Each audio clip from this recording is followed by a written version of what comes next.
નમસ્કાર દોસ્તો, આપણે આવ્યા છીએ દાદા પાસે. દાદાને આજે આપણે જાણીશું કે કઈ રીતે વાણ બનાવે છે. અલગ અલગ ટાઈપના વાણ બનાવતા હોય છે.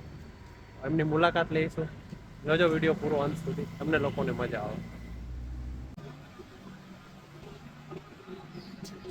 રામ, આપણે આવ્યા છીએ હિંમતભાઈ પાસે અને અહીંયા આવીને એક વસ્તુ જાણવા મળી કે હિંમતભાઈ પાસે આવીને હિંમત નહીં હારવાની. કેટલા વર્ષોથી એ આવા વાણ બનાવે છે અલગ અલગ ટાઈપના. અને આ વાણનું નામ આપ્યું છે એમણે જલતરંગ. તમે કેટલા વર્ષથી વાણ અને આ બધું બનાવો છો? 13-14 વર્ષથી. હા, ઘણા વર્ષથી. અને તમે કેટલા વાણ બનાવ્યા હશે? 400 થી બારે ગયા. 400 થી બારે. ને તમે એકવાર હું આવ્યો ત્યારે તમે વાત કરી હતી કે અલગ અલગ બધા સેલિબ્રિટીને ને બધાને કેટલા લોકોને તમે વાણ અહીંયા ઘણી જગ્યાએ બારે વિદેશમાં ગયા છે, મુંબઈ ગયા છે, ઇન્ડિયામાં રાજસ્થાન બાજુ અદાણી પોર્ટમાં ઘણા વાળો ગયા. આજુબાજુ વાળા ગામડાના જઈએ, કોઈને નગર પ્રસંગમાં ભેટ સેવી હોય કે કોઈ પ્રસંગમાં ભેટ દેવી હોય, ઓફિસમાં રાખવું હોય તો એ બધા અહીંયા જ આવે છે. મોડલ જોઈને ઓર્ડર આપે. અને આપણે આ જે વાણ રહ્યું આ તો તમે મંદિરમાં ગિફ્ટમાં આપવાના છો એમના તરફથી છે જલતરંગ, જ્યાં દરિયાલાલનું મંદિર છે ત્યાં આગળ. બાકી આપણે વાણ કેટલા રૂપિયાથી શરૂ થાય? 2000 થી શરૂ થાય, પછી તમે કેવો એ પ્રમાણે 15,000, 20,000, 30,000, 5,000. નોર્મલ બધા સારા 5,000, 6,000, 7,000 ના જાય છે. અને પહેલા બનાવ્યા 20,000 સુધી મોટા હતા. બધા ટાઈપના અલગ અલગ ટાઈપના અહીંયા તમને વાણ મળી જશે. અલગ અલગ મોડલ હતા, જેમ કહેવાય મોટા બતાવો તમે મોટા પ્રમાણે. હા, અને બીજી વસ્તુ કે એમણે મને વાત કરી હતી કે જે આપણા યોગી આદિત્યનાથ છે ત્યાંના સીએમ, એમને પણ વાણ ગિફ્ટમાં આપેલું છે. હા, પછી નરેન્દ્ર મોદી, વિજયભાઈ રૂપાણી ને મળી ગયું. હા, વિનોદ ચાવડા, વિનોદભાઈ ચાવડા, ઘણા બધા બીજા સેલિબ્રિટી અને નામી અનામી કેટલા લોકોને અહીંયાથી વાણ ગયેલ છે.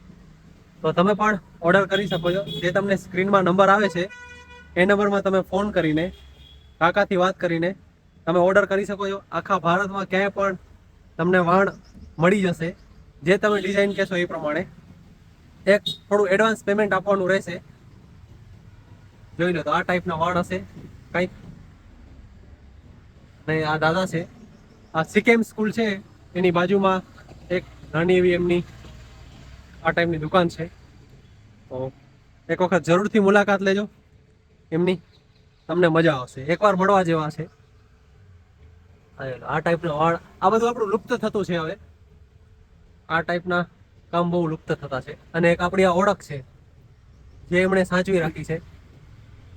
તો ચાલો દાદા, કાંઈ બીજું કાંઈ કહેશો? મારા સાગરનો અનુભવ છે એ અનુભવ પર મને બનાવો. હા, અને બીજી વાત એક વાત રહી ગઈ.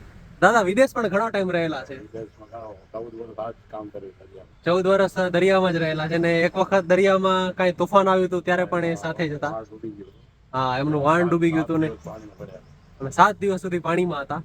આ ડૂબી ગયા. જમવાનું ને પાણી પીવાનું. પાણીમાં રહીને પાણી પીધું છે. પાણીમાં રહીને પાણી તો પીવાય નહીં. તો પાણીમાં રહીને પાણી પીધું છે. 7 દિવસ પાણી હતું. એટલે જમવાનું હોય. 7મી રીતે અમને સ્ટીમર ઉતાર્યા.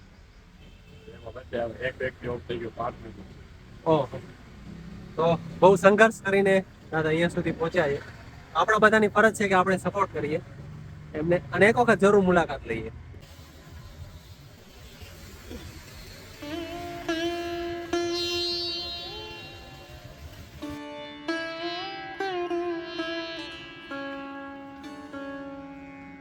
દોસ્તો, તમને વિડીયો થોડોક પણ ગમ્યો હોય તો લાઈક, શેર એન્ડ સબસ્ક્રાઇબ કરવાનું ભૂલતા નહીં. અને એક વખત ત્યાં આવીને જરૂરથી વિઝિટ કરજો અને દાદાને સપોર્ટ કરજો. રામ રામ.